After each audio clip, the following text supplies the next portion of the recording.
Use your headphone.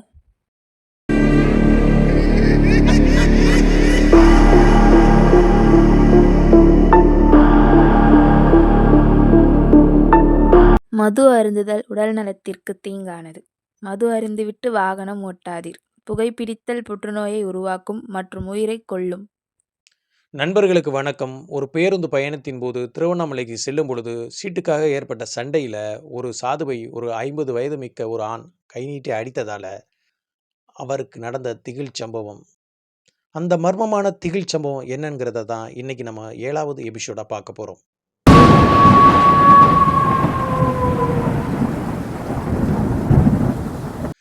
வணக்கம் நண்பர்களே, நான் உங்கள் சண்முக பிரபு. வெல்கம் டு மாய மர்மங்கள். இந்த சம்பவம் ஒரு 18 வருஷத்துக்கு முன்னாடி நடந்ததுங்க. 2012ஆம் காலகட்டத்தில் நடந்தது. இதை நமக்கு யார் சொன்னது அப்படின்னு பார்த்தோம்னா, நான் கடந்த ஒரு 4 வருடமாக திருவண்ணாமலைக்கு பௌர்ணமி தோறும் கிரிவலம் செல்கிறேங்க. நான் எனது நண்பர்களோட கிரிவலம் போகிறேன். அப்போது அங்கு பழக்கமான ஒரு நண்பர்கிட்ட நாங்கள் பேசிக்கிட்டு இருக்கும்போது, சித்தர்கள், சாதுக்கள் மற்றும் சிவனடியார்களை பற்றி பேசிக்கிட்டு இருக்கும்போது அவருக்கு நடந்த ஒரு உண்மை சம்பவத்தை நம்மக்கிட்ட பகிர்ந்துக்கிட்டாரு. அவர் நம்மக்கிட்ட பகிர்ந்துக்கிட்ட இந்த சம்பவம் கிட்டத்தட்ட அவர் நம்மகிட்ட சொல்லி 3 வருஷத்துக்கு மேலே ஆகுது. இதை என்னோட நினைவில் வச்சுட்டு நான் யூடியூப் சேனலை ஆரம்பித்ததுக்கப்புறம் வீடியோ போட்டதுக்கப்புறம் ஒரு 5 வீடியோக்கு அப்புறம் இந்த சம்பவத்தை நான் உங்களுக்கு சொல்லலாம்னு இருந்தேன். ஆமாம் நண்பர்களே, இன்றைக்கு நான் உங்களுக்கு கூறவிருப்பது அமானுஷ்ய சம்பவம் கிடையாது. ஒரு மர்மமான திகில் நிறைந்த ஒரு சாதுவின் சாபத்தால் ஏற்பட்ட உண்மை சம்பவத்தை தான் நான் உங்களுக்கு இன்னைக்கு சொல்ல போகிறேன். அந்த நண்பரோட பெயர் இப்பொழுது எனக்கு ஞாபகத்தில் இல்லை. அதனால் பெயரை மாற்றி இந்த கதையில் வரும் கதாபாத்திரங்களுக்கு நான் பெயர் சொல்கிறேன். அதன்படியே இந்த கதையில் பயணிப்போம். மேலும் நண்பர்களே, இந்த வீடியோ உங்களுக்கு பிடிச்சிருந்துச்சுன்னா சப்ஸ்கிரைப் பண்ணிவிட்டு பக்கத்தில் இருக்க ஆல் பட்டனை அழுத்தி விட்டு உங்களோட நண்பர்களுக்கும் இந்த வீடியோவை ஷேர் பண்ணுங்கள். மேலும் இதுபோல் உங்கள் வாழ்விலும் ஏதேனும் ஒரு உண்மை அமானுஷ்ய சம்பவங்கள் ஏதேனும் நடந்திருந்தா அது நமது சேனலில் நீங்கள் ஒளிபரப்பணும்னு ஆசைப்பட்டீங்கன்னா கீழே தெரிகிற எனது வாட்ஸ்அப் எண்ணுக்கு ஒரு வாய்ஸ் மெசேஜ் போடுங்க. 2012ஆவது காலகட்டம், திருவண்ணாமலைக்கு பக்கத்தில் இருக்க ஒரு அழகிய சிறிய கிராமம். அந்த கிராமத்தில் சுப்பையா என்கிற ஒருத்தர் இருக்கார். அவர் 50 வயது மிக்க நபர். அவர் விவசாயம் தான் செஞ்சுக்கிட்டு இருக்காரு. அவருக்கு 8 வயசில் ஒரு பையன், 6 வயசில் ஒரு மகள். அவருடைய மனைவி பேர் காமாட்சி. இவர்கள் 4வரும் ஒரு நடுத்தர குடும்பத்தைச் சேர்ந்தவர்கள். இவர் விவசாயி. சில விவசாய பொருட்கள் வாங்குவதற்காக அவர் பேருந்தில் செல்கிறாரு.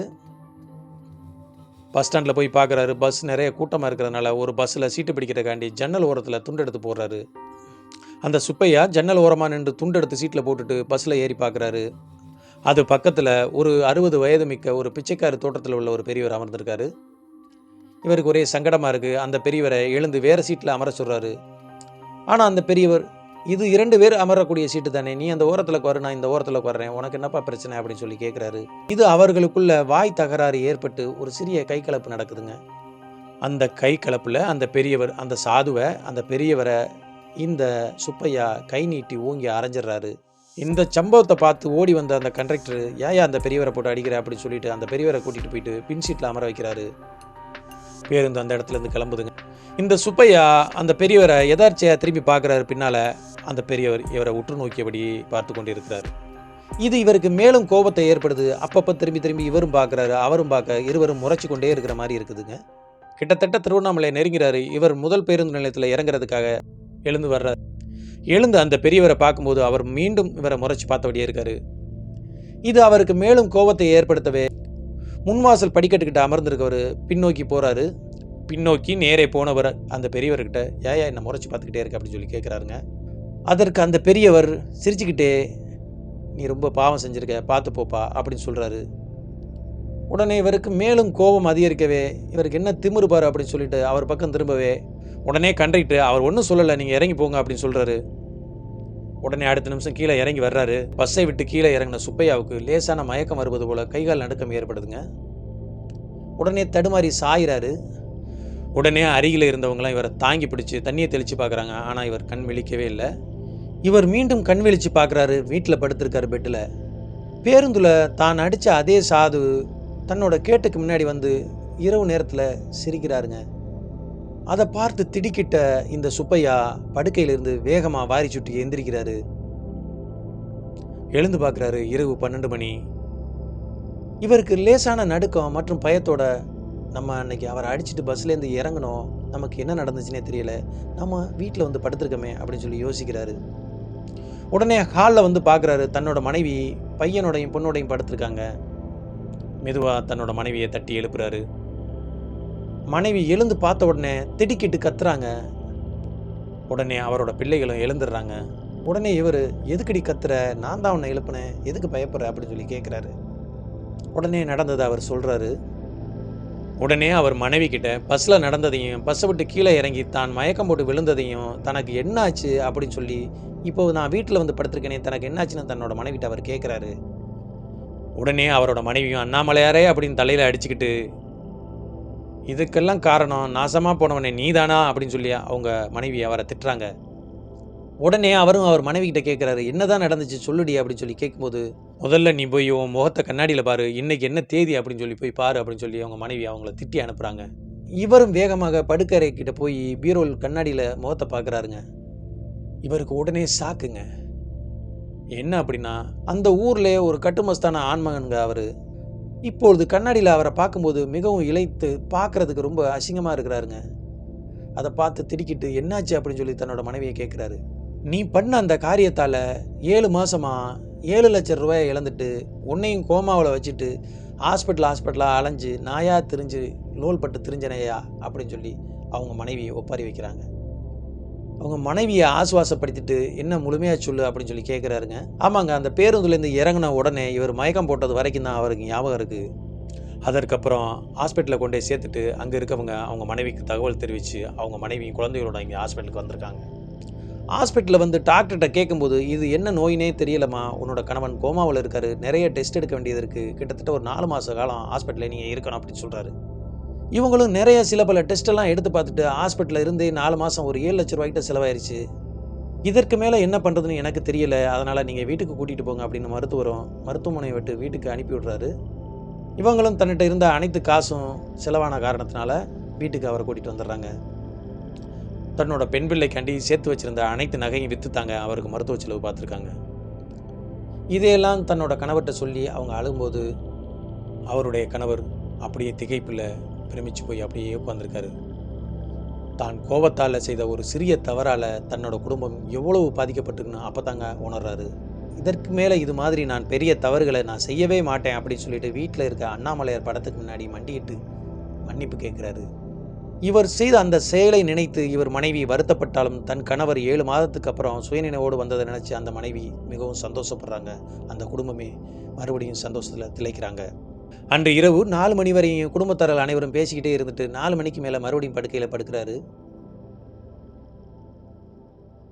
மீண்டும் அதே சாது தன்னோட கேட்டுக்கு முன்னாடி வந்துட்டு, நாளைக்கு முழு நிலவு நாள்ரா, குடும்பத்தோட திருவண்ணாமலைக்கு வந்து ஒரு 100 சாதுக்கு சாப்பாடு வாங்கி கொடுக்குறியா அப்படின்னு சொல்லி கேட்குறாரு.